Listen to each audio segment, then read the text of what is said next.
Hello again.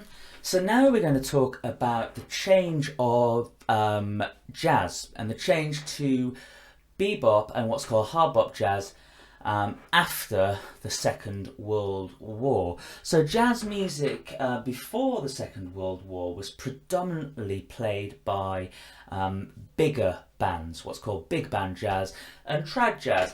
And a typical example of big band and trad jazz would be something like Take the A Train by Duke Ellington, which goes something like this.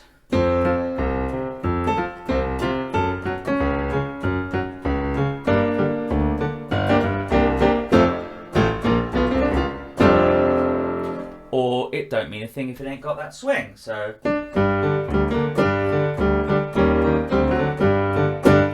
great compositions in their own right, but a lot of these musicians after the Second World War, they'd been through some absolutely traumatic and hellish experiences, and they just didn't want the music of trad jazz. They didn't want the happy, jolly, conventional jazz music. They wanted a change.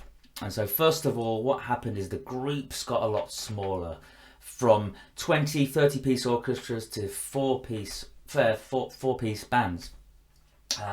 The rooms got darker, everything was kind of closing in, and basically musicians wanted the freedom to explore and to be spontaneous with their music.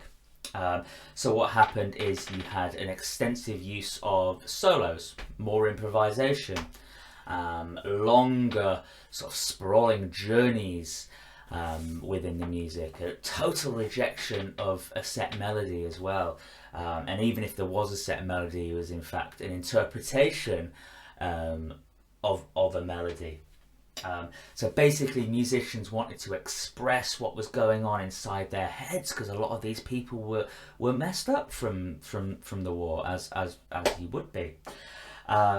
So yeah, basically from something like It Don't Mean a Thing If It Ain't Got That Swing and Take the A Train, we went to something which was a lot freer and maybe would sound a little bit like this. So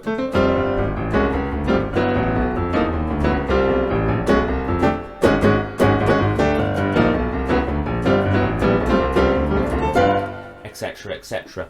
And actually a really good example of this kind of hard bop, bebop music, jazz music post Second World War is John Coltrane, and this is a live album. I'm just going to read the liner notes in the back, from the back of the record. It says, recorded live at New York's Birdland, this beautifully recorded album captures the freedom and intimacy of a nightclub. Here is John Coltrane furiously driving forward, alive, communicating to a live audience, and you are there.